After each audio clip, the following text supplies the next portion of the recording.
السلام علیکم، میں ہوں عائشہ ارشاد اور آپ دیکھ رہے ہیں اردو کرونیکل۔ بات کریں گے ٹیکنالوجی پر۔ سمارٹ موبائل فون بنانے والی کمپنی شاؤمی پاکستان کی مقامی کمپنی کے اشتراک سے آئندہ چند ماہ میں مقامی سطح پر سمارٹ ٹیلی ویژن بھی بنانا شروع کر دے گی۔ ابتدائی طور پر امریکی جریدے بلومبرگ نے اگست 2023 میں رپورٹ میں بتایا تھا کہ شاؤمی پاکستانی کمپنی ایئر لنک کمیونیکیشن کے اشتراک سے سمارٹ ٹیلی ویژن بنانے کا کام 2024 سے شروع کر دے گی۔ ایئر لنک کمیونیکیشن پاکستان اسٹاک ایکسچینج میں بھی رجسٹرڈ ہے اور مذکورہ کمپنی نے اپنے سرمایہ کاروں کو بتایا ہے کہ کمپنی جلد ہی سمارٹ ٹیلی ویژن بھی بنانا شروع کر دے گی۔ مذکورہ کمپنی پاکستان میں شاؤمی سمیت اس کے دیگر برانڈز کے فونز کی تیاری بھی کر رہی ہے اور یہی کمپنی چینی کمپنی کے مقامی پارٹنر بھی ہے۔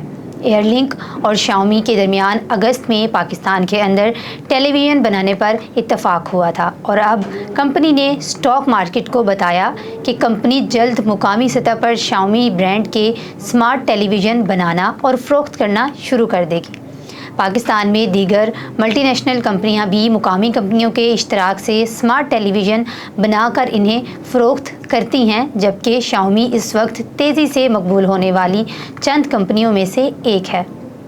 شاؤمی چین کی سب سے نمایاں سمارٹ موبائل اور دیگر الیکٹرانک آلات تیار کرنے والی کمپنی ہے، جو دنیا کے متعدد ممالک میں مختلف کمپنیوں کے اشتراک سے وہاں مصنوعات تیار کرتی ہے۔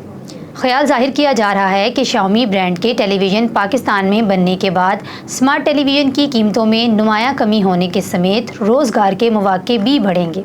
توقع کی جا رہی ہے کہ پاکستان میں مقامی سطح پر شاؤمی کے تیار کردہ ٹیلی ویژن مارچ 2024 تک مارکیٹ میں فروخت کے لیے پیش کر دیے جائیں گے۔ تاہم اس حوالے سے کچھ بھی کہنا قبل از وقت ہوگا۔ شاؤمی کمپنی کے پاکستان کے اشتراک سے اب سمارٹ ٹیلی ویژن بھی بنیں گے۔ اس کے ساتھ نوکری کے مواقع بھی بڑھیں گے اور وہ لوگ جو بے روزگار ہیں ان کے لیے نوکری کے مزید مواقع ملیں گے اور پاکستان بھی ترقی کرے گا۔ امید کرتے ہیں آنے والے وقت میں سب چیزیں ترقی کریں گی اور ہمارا ملک بھی ترقی کی راہ پر گامزن ہوگا۔ یہ تھی ہماری آج کی ویڈیو۔ کمنٹ سیکشن میں ضرور بتائیے گا آج کی ویڈیو آپ کو کیسی لگی۔ ملتے ہیں ایک نئی ویڈیو کے ساتھ، تب تک کے لیے اللہ حافظ۔